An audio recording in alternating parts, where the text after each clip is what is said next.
কারো নিশ্চয়ই জীবনে অনেক ভুল হয়েছে। আমার জন্ম হয়েছে, তারপরে তিনি লেখাপড়া, আমার জন্ম হয়েছে তিনি তখন ক্লাস 10-এ পড়তেন। কাজে ঘর সংসার করে ছেলে মানুষ করে পড়াশোনা শেষ করতে ওনার দীর্ঘ সময় লেগেছিল।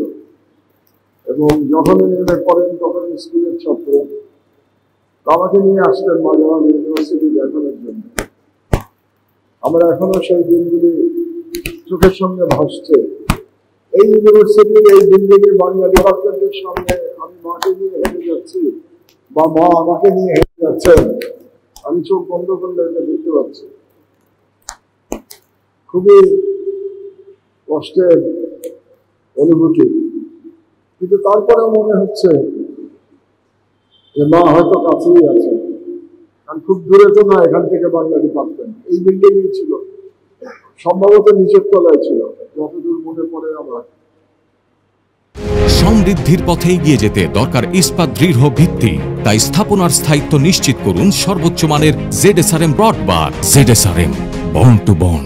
বহু বছর আগের কথা, স্মৃতি অনেক ধূসর হয়ে গেছে। মা যখন ছাত্র ছিলেন তখন হেড অফ দ্য ডিপার্টমেন্ট ছিলেন ডক্টর আব্দুল হাই। এটা অনেকেই আপনারা হয়তো নাম শুনেছেন। ওনার একটা বিখ্যাত বই ছিল বিলাতে কতদিন যেন একটা বই ছিল, 600 কতদিন, 600 দিন, হ্যাঁ বিলাতে 700 দিন।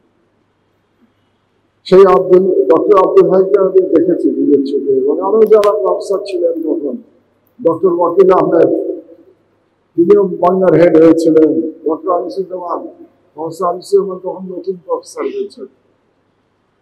তো আমি মার মধ্যে দিয়ে, মার স্মৃতির মধ্যে দিয়ে সেই দিনগুলো দেখতে পাচ্ছি। আজকে যে আমার ছোট ভাই বলবো না, আমার সন্তান তুল্যই বলা যায়, আমাদের ওসমান হাবিব, যে আজকের এই অনুষ্ঠানের আয়োজন করেছে, দোয়া মাহফিলের আয়োজন করেছে, এই জন্য আমি তার কাছে কৃতজ্ঞতা জানাই। আর একটা স্মৃতি, যতদিন বেঁচে আছে ওসমান আমার সঙ্গেই থাকবে। কারণ গতকাল আমার সঙ্গেই ছিল যখন আমি মাকে কবরে শুইয়ে দিয়েছি, ওসমান আমার সাথে কবরেই ছিল, একই সাথে আমরা কবরে নেমেছিলাম।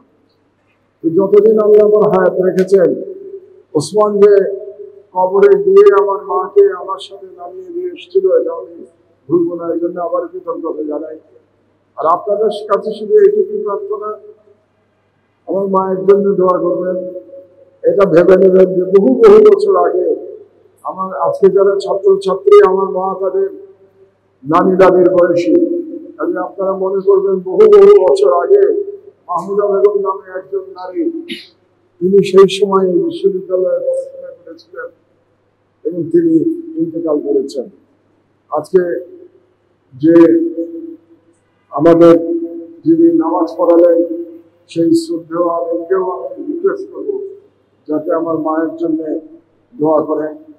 এখন তো দোয়া করা ছাড়া আমাদের আর কিছু করার নাই। আল্লাহ যেন তার গুনাহ খাতা মাফ করে দেন। মানুষ তো মানুষ মাত্রই ভুল হয়, কারো নিশ্চয়ই জীবনে অনেক ভুল হয়েছে, সেগুলোকে আল্লাহ যেন মাফ করে দেন এবং তাকে যেন আল্লাহ শান্তিতে রাখেন। পৃথিবীতে অনেক সংগ্রাম করেছেন আমার মা, তো সেই সংগ্রামে যে কষ্ট, তিনি যেন পরকালে সেই কষ্ট থেকে মুক্তি পান এবং তিনি যেন শান্তিতে অনন্ত জীবন কাটাতে পারেন, এই দোয়াই আপনাদের কাছে করব।